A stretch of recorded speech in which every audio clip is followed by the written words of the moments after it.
Welcome back to the Cognitive Rampage. Hope you enjoyed the little 15-minute intermission. We try to give you that 15-minute intermission between the rampage because I know I feed you with a fire hose. So give you some time to process the information, hit the bathroom, grab something to eat, whatever. I'm an avid podcast listener, so I know how it feels sometimes. But if you got us on the mobile device, I guess that helps, right? Leo's joining me again tonight.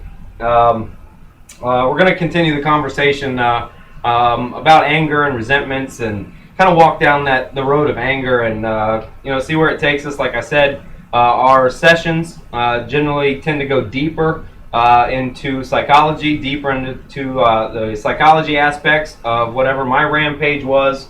And again, remember, Leo does his own show called Truth Not Emotion.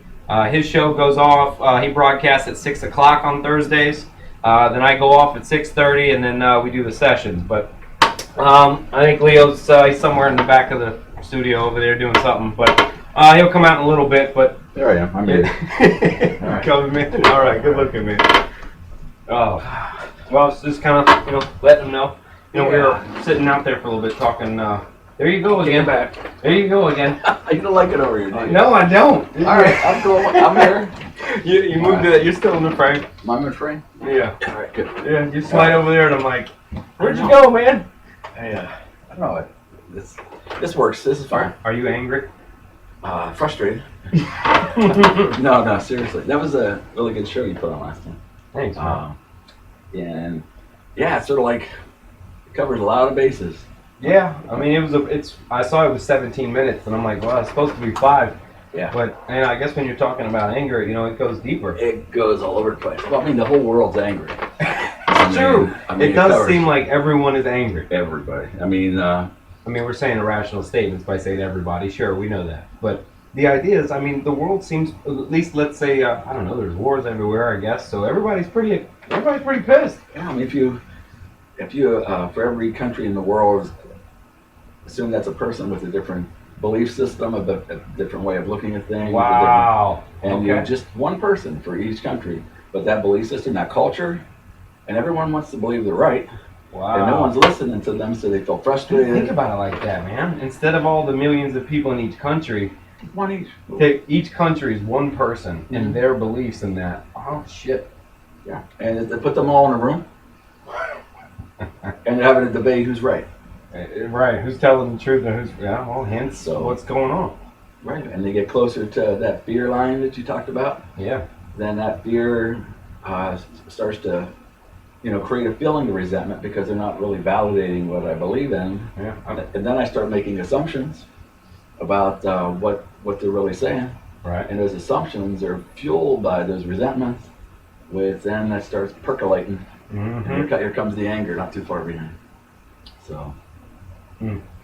Yeah. Yeah, when you talk about that fear, I can only think about, how much does the media over here playing into the idea of this fear? We talk about it and jokingly say, that the whole world's angry, but seriously, when we look at it, look, we all know that fear is a motivation behind politics and media. Mm-hmm. That's there, creating that fake fear, this urgency almost, right? I think it taps into people's, the primal nature of who they are. That's why, every civilization has had that sense of, the need to fight, to liberate themselves in the sense that their belief system is the best, and to validate their value as a result of that. Yeah. So when you start seeing that, it's... there's an undercurrent of potential anger, and I think it probably goes into, pretty deep in the genetic makeup of who we are. And that's why, given the opportunity to vent that, people see vicariously. You're scratching their itch, and so that gives them that opportunity. You're saying people are seeking to be angry. Well, linked in some, primal state. Honestly, we're coming from where we come from, so that primal state is essentially our nature. And the flip side of that is, if we develop coping skills that allows us to accommodate any given situation that prevents that fear of being hurt, then on the other side, you're reaching that sense of peace, Mm. tranquility, where you actually can feel that sense of calm and contentment. So that becomes what the desired outcome is, because it takes so much energy to be angry and distracts you from the things that you really do value more. So you mentioned the energy there. So Yeah. yeah, I mean, we're talking, but we all know being angry pulls the energy. I mean, we all feel that, once you've gone through it. Yeah. So I mean, or you're linking that to the idea that we're finally expressing that primal, Mhm. pent up nature. Yeah. And then when we do, at the end of that, it's that exhaustion that. I know a lot of people after expressing the anger, sneaks in the guilt and shame from that. Right. I mean, is that guilt and shame a symptom of the fatigue or feelings? I'm just surfing here. Well, I mean, the guilt comes from actions the core of who someone is doesn't want to be at war. They're looking for that, striving for that contentment, that tranquility. Mm-hmm. So, but if they, That desire to be loved at the base. yeah, well, so loved, accepted, approved of, to be liked. All those things are Right. is what everyone wants from the time they're a little kid. Mm-hmm. And when you're not getting that, that creates that sense of hurt. And then that's where you develop the other coping skills. Anger is a common one, and people use it as maybe their best friend because it keeps people at arm's length. Yeah. You know where that came from? If they're at arm's length, they can't touch my heart. So, but then you add to the other coping skills, which some people tend to ignore the situation. Some people then tend to make a joke out of it to minimize it. The humor, and we all know the ones that humor right behind is the tears. Yep, and that's usually the bottom one. The laughter. But if you take it, then the other people then project it. Like, I wouldn't have done this had you not done this. Mm-hmm. To try to absolve himself of guilt, that this is your fault. This is a consequence of your actions, your choices, not mine. Right. But if those aren't working, then it creates a sense of guilt. And guilt's the one emotion we can't completely control. Hmm. Even Why? people who tend to be somewhat, Why is guilt the only emotion we can't control? often because that's how we were controlled growing up. Okay, because we have a sense of, this is what you should do, this is how you should be, this is what's expected of you. Even as a kid, look at it. They use fear essentially, right? Well, they're avoiding fear. Well, when parenting, right? Oh yeah. So, essentially, I like how you're linking the guilt starts at the young age. We're raised that way, but the fear starts at the young age. Oh yeah. Because if I don't do what's expected, then I risk those things that love is all about. Let's put that whole category: the need to feel loved, accepted, approved of, and to be liked. Mm-hmm. If somehow that's compromised, then that creates, the possibility of that creates a sense of fear. And so if I'm not doing what I'm supposed to do, that creates a sense of guilt. Mm-hmm. So guilt's a spin-off of the fear then. Mm. So if you figure then guilt. So could we treat the guilt by treating the fear? Well, you treat the guilt with the truth. Okay. Okay, it's sort of like, I feel really guilty about this. And people, based on their emotions, they start to define themselves based on that emotion. Mm. So I'm a bad person because I didn't do this right. I have an anger problem, as people say. Yeah, and because like people call, I'm depressed, or I am an addict. It becomes part of their identity. So they identify as being the angry person. Okay, that's good. Yeah, and because of that, then they're somewhat feeling undeserving. So they're not getting even no matter the strokes they're getting is based on who they're pretending to be, because they don't really like who they are. But if you challenge that, and it's really important, I think guilt's a good thing. Because if I was really the bad person that I think I am for having done those things, it wouldn't bother me at all. But the fact it bothers me is because it's not compatible with the core of who I am. So like guilt is a red flag or a warning light to go off, or not a warning light, kind of a light to let you know that, hey, I'm still okay. Yeah, because as long rather than seeing guilt as this shameful thing that we have. Yeah, that just then becomes an action or a situation based on an action. And we define ourselves by it. So we're basing it just on that, as opposed to understanding that largely situational. There's things, it's a bad choice, but the reason I'm calling it a bad choice is because it's not compatible with me. Or else it'd been a good choice. Exactly. So we're trying to in other words, we're trying to unlearn all these things that have created this sense of identity to really get to be who we are. And that's the struggle. A frustration. and that creates and it's just circular. And because we can't get there, we're fearful because we're fearful of that hurt. And some people are fearful of, is this who I really am? Well, Maybe they feel like they're the angry person, and then that fear now sets in. That is that who I really am? yeah, and because of it, they bring things out of the environment to prove it's true. Ah, so all right. So what's they called? Using theories to shoot facts instead of facts to shoot theories. Yeah, it's like, well, that person didn't want to talk to me. The assumption, and well, no, actually, in reality, that person didn't even know they were there. But because them avoiding them is compatible with how they feel about themselves, and now I resent them for doing that, and so this is why they probably did it, and because they were thinking that way, I don't like them. It makes me angry. Mm-hmm. This is all their own creation. Yeah. Just because you think it doesn't make it so. Okay, so what makes that thought so to them, so truthful? Is that the experience? they're perceiving feeling to be fact. Ah, so again, crossing emotion for truth. Exactly. So by pausing, slowing it down, then you start to see. When you have a splinter in your finger, the reason it hurts is because it doesn't belong there. Okay. Now some people learn to cope with it, like, damn, that hurts like hell. But so it seems unbearable.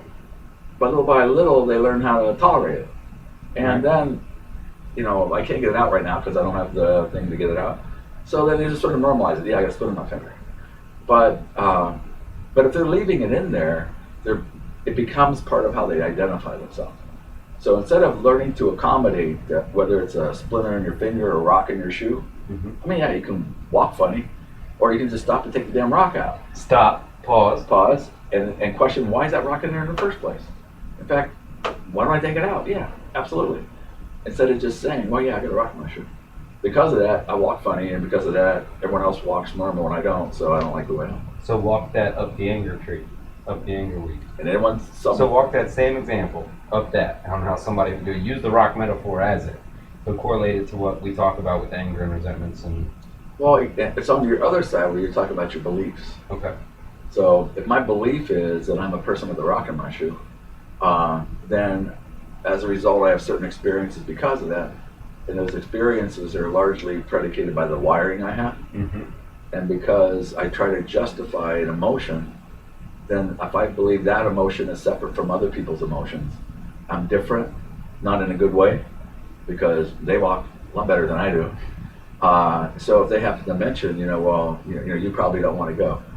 Oh, why? Because I have a rock in my shoe? Just because I walk funny, you don't want to take me with you? Is that it? Okay, fine. You're going to be that way. That's where the assumptions are coming in, the resentment.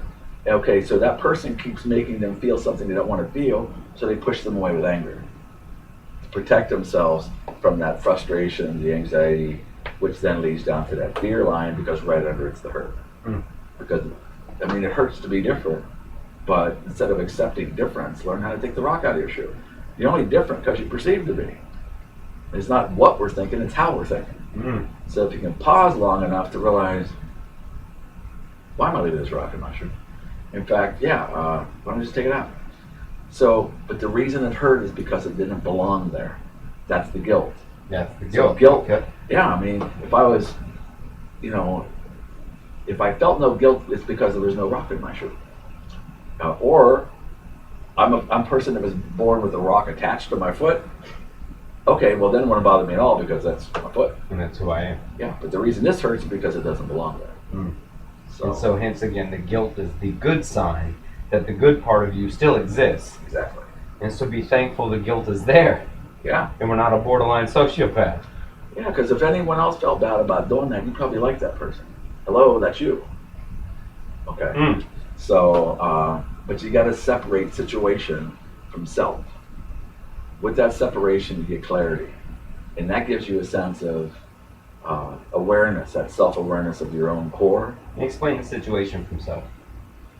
Well, is it? We're talking about people that identify by titles. A lot of people in AA tend to say, no, I'm an addict. Are you talking situation self then? No, that's more identity. I'm saying that if I did something bad, a behavior, that situation is different than self. So again, we're separating performance from value. from personal value. Yes. So my performance doesn't give me value.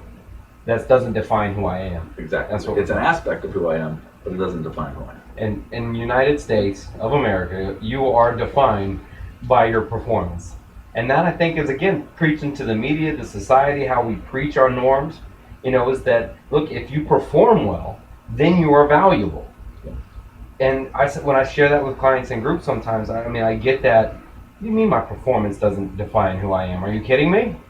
But I think maybe that irrational belief that America has buried deep down inside in the generalization, can we see in a lot of the irrational anger that we see to be in the United States? Well, think of it. If we're starting to define our value based on material things or what we've done or what we required, satisfying the wants, so then my value is predicated on my performance to obtain those things. But the reality is someone's always going to obtain more. So you're always left feeling inadequate, and then that adequate feeling makes me feel that I'm less than who I am. I'm defining myself on what I have and what I do instead of who I am. Yep. And if someone then points out that, well, I just got a, oh, you have a Corvette, I just bought a Porsche. Okay, your sense, it's a hurt that comes from that because they're minimizing what you have, or they're minimizing your performance. And if they're defining yourself based on your performance, they're devaluing you. And now the anger, resentment, assumption, or the assumption right up to the anger, right? Yeah, sure. So if the world is basing itself on their performance, and performance is in a continuum that never reaches completion, then everyone's left feeling inadequate. And then that inadequacy generates down to a sense of fear. Yeah. Because if I'm inadequate, I risk not feeling loved, accepted, approved of, and to be liked. So then I push back, and that becomes the anger. And that's why our whole philosophies tend to dictate the response. And those philosophies are predicated on our culture. In that culture, if we're left feeling inadequate, then we're left feeling devalued. Now, there are people that get it. Like, if you talk to a Buddhist monk, or you talk to someone who has actually learned to divest themselves of all this way of defining themselves as situation instead of self, learning how to just be. To understand the value of what that is, knowing your core, knowing that all those things are not compatible. That's why I don't have a good feeling towards them as far as my negative behavior. Right. And the things I do that I feel good about is because it is compatible. Okay. So you put the two together, and if you can maintain that sense of clarity, then you maintain this sense of calm and peace, tranquility. So everyone strives to get there, because that's sort of the, if you're swimming under the ice, that's where the hole is. Yeah. To get that air. But if the more angry, that hole starts to close, which causes a sense of fear, because once that closes, then I see urgency. Yeah. So, but the ice is only a perception. Created based on a philosophy out of our control. And while you're trying to control the uncontrollable, you're making impossible the realizable. How's that for a mouthful? Oh, wow. So that's true. Yeah. Look at all of it is performance based. Yeah. The number one search is top 10s lists. Number one's this. GDP's that. Corporation performance that. Yep. 401k size. Paycheck size. GPA, everything. GPA. Yeah. Everything Are is you based first on string or are you second string? first string or second string. Yeah. You're third string? Oh, yeah, I don't need to talk to you. Keep going. Yeah. What isn't based on performance? Really. Yeah. And At least in this society, on this side to that point. And that's why when you're talking to people that have the capacity to really meditate and really understand that sense of tranquility, to be in that core. Yeah. There were two people. They're not doing anything. They're not. When Joe Rogan had two guests on. From the outside world, too. Sure. Yeah. I can't remember. I think it was 2 days ago. Joe Rogan on the Joe Rogan Experience. He had two guests on, and I'm so sorry that I forgot their names. But check out the Joe Rogan Experience. That show. Everybody listening, but they call themselves kind of Buddha because they adapted just some framework, but they're not. It wasn't that. And they're bloggers. They do some podcasting stuff. Just real the whole podcast for 3 hours. Even Joe picked up on it. You know, the whole podcast, they were very calm. They spoke very together. And now, sure, in 5, 10 minutes, even an hour interview, maybe. You know, the reason Joe has those 3 hour podcasts is he wants to debunk whoever's on the show. You know, he always makes fun of, and I agree with him, all those little Fox interviews where the 5 squares get up there, and then in 2.5, 30 seconds, you got to explain something, they cut the commercial. Right. So he does these 3 hour shows to where he can really talk and go, all right, in 3 hours, I'm going to prove you to be bullshit or legit. You know, and so even he noticed, and even at the end, that whole 3 hour show, those two were just together, had great responses to those things, even when challenged. Their own beliefs were being challenged, and stayed very calm. I mean, they performed well. They listened to me. They performed well. Gave them value myself based on their performance on a show. Well, again, it isn't what you do that gives you value. It's who you are. It's who you are, right? And when people don't get rattled, when they become calm in chaos, people value that because ultimately they want to get back to their own sense of what it is to just be. But our wiring takes us in the opposite direction. And that's why it's so frustrating. But if you're talking to someone who's actually calm, no matter how angry you are, you can't stay angry because you got nothing to push up against. The transference doesn't occur. Yeah, and so, because ultimately they want to feel like you.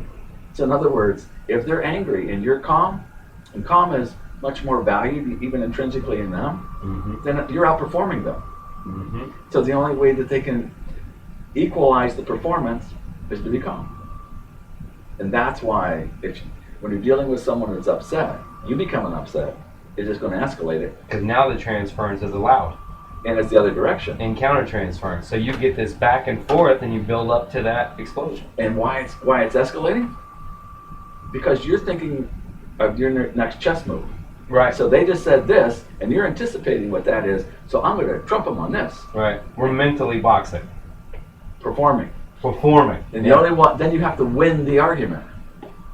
Okay? And that's why it escalates, because people, particularly people who know each other well, know what buttons to push. Sure. And it's like, you push that button. Well, how about this? I'm going to push this one because I'm going to trump. I'm going to win. Right. Yeah. And so, no matter what it is. So now we're back again to the fear of being wrong. Yeah, because then you're devalued. You failed. You didn't perform well. Right. So if I'm wrong and I don't win this, not only am I wrong, but I'm now devalued because my belief is now wrong. Hence why people fight to the death, if you will, about a belief. Beliefs, religion, everything. Yeah. I mean, more wars have been fought over religion than anything. Right. But the whole point is, Lynn, if they define themselves based on they believe, and if you don't believe what I do, then you're devaluing me. Right. And they demonize the other person because I'm right. It's a right and wrong, black and white. Hence Gaza. Good and evil. I mean, it all connects. Gaza, does that cover it? I mean, you devalue my rights, my beliefs by saying I don't have rights, and you do the same, and back and forth. I'm not getting into the thing. We're not going to go there. Right. But that concept, though, is feeling devalued. And so, I mean, hence it would explain the idea of why there's so many religious wars. Absolutely. Is that concept of you're devaluing my belief, now devaluing who I am. And who my family is, my heritage. My family, you might as well slap my mom. Your great-great-grandmother, too. Mm-hmm. Because you're getting in, if you're right, then everything I have lived is wrong. Mm-hmm. So it's easier to go after you and prove you wrong than admit the choices I've made throughout my whole life, my whole belief system, my whole family, my whole heritage, is that wrong? Mm-hmm. No. So, I mean, that's why and it's you so throw deep. in a couple 100-something years of death and dead family members. And justification. Look what you did. Right. And, yep. And so that goes back to that other coping skill, so they avoid guilt. I don't have to feel guilt for wiping out your village, because this is a consequence of what you did. Right. Had you not done that, I wouldn't have done this. Protecting themselves from that sense of guilt. But at a much more global level. And then armies and wars, I mean, it's the same thing. I wouldn't have done this had you not done this. So, so all these people that we've now characterized as being individual, or as being countries, are all sitting around like high school students. Is that what we just discovered here? Well, they can't even find it. We're in popularity contests with other countries, measuring the size of each other's dicks. Well, man, and that's what the fuck we're doing. Measuring performance, and if you devalue me, well, we know it'd be funny because if you actually did that, with each country a person, and put them in a room, and they have chairs scattered throughout the room.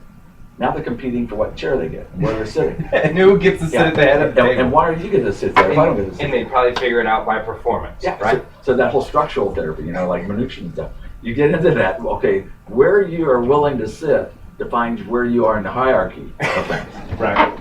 So, and they're not about to sit in the back row. Mm-mm. So then they're jockeying for Sweet position and one. all that. Yeah. Sweet.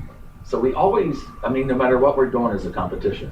And to vent the anger, there was you have the Colosseum over there, where they had the gladiators and the Christians, and now we have football. Okay? A way of vicariously venting that anger. That primal notion. Look at the fans. Yeah. That's that angry primal world, right? Yeah. But it's a passive anger. Because this way I can sit in front of a television set in my recliner, and chomp on chips and drink beer or something. And let them, and by them doing that, I'm getting my anger out. I don't even have to do anything. And I can blame them. I can blame the coach. I can blame everything else. But I hate the opposing team, because if they win, I feel devalued. That's right. And then I'm going to feel sad. And then I'm going to hate the coach because he's making choices that's making me feel devalued. Woo! So sports are keeping us sane, while marketing is driving us insane. Absolutely, because we want more and more, and the frustration that comes from not being able to have it, then we can vent vicariously in sports. One of the papers I wrote when I said that is marketing into the world. Mm-hmm. And I talk about that a lot. And it's part of the reason I jumped out of the marketing field. Right. To a point, business and marketing now helpful, healthy things.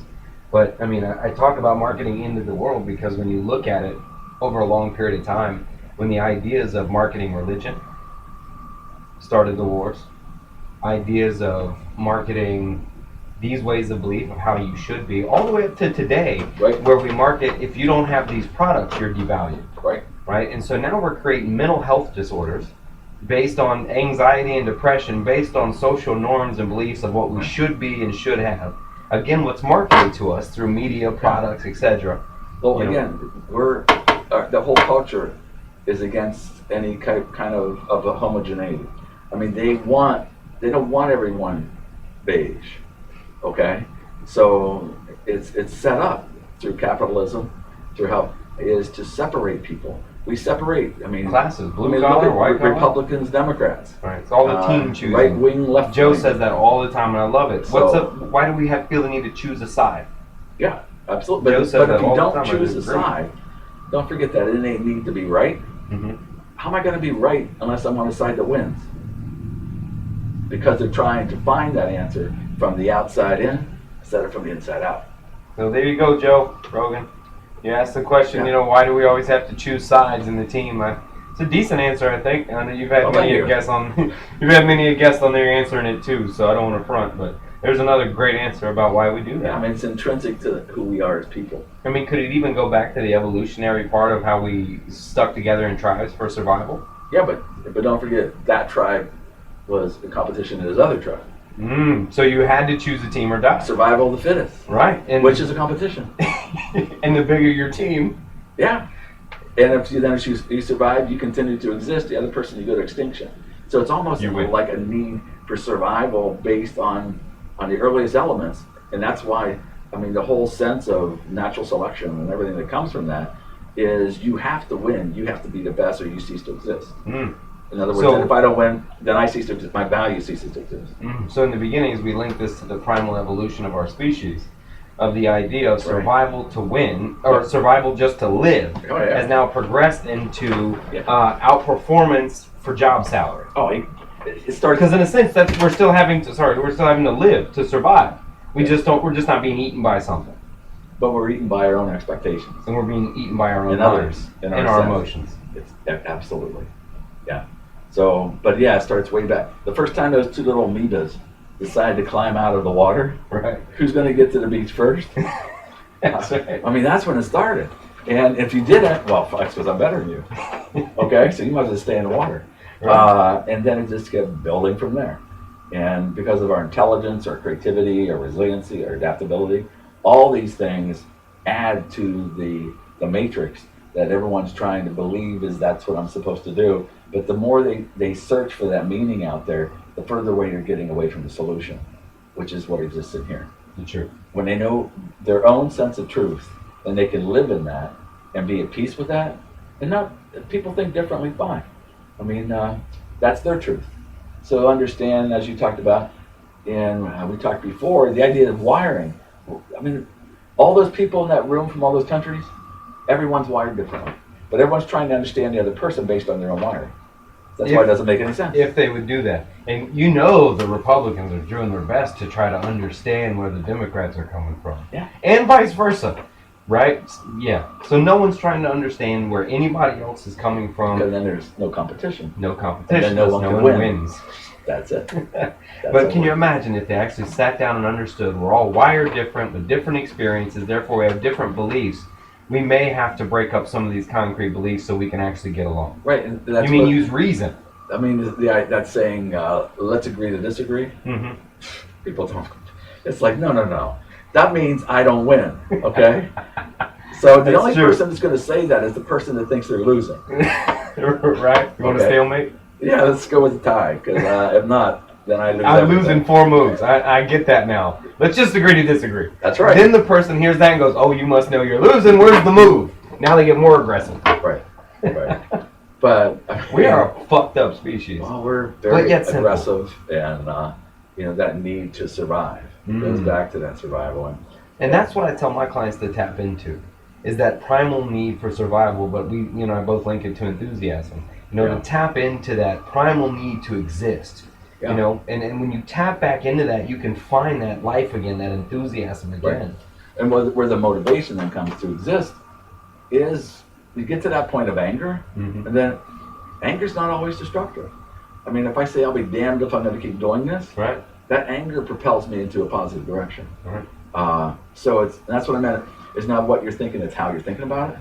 So just stop and question your belief system that you're functioning in. Is it based on my truth, or is it based on my emotion? Okay. And therein lies the answers. Man, brother, that's a good place to stop tonight, man. How about that? That's deepen up the process for tonight, brother. All right. Well, listen, good stopping by. Take care, man. All right, man. I'll see you in a little while, man. All right, I gotta run. All right, peace, man. Take care now. Oh, well, appreciate you joining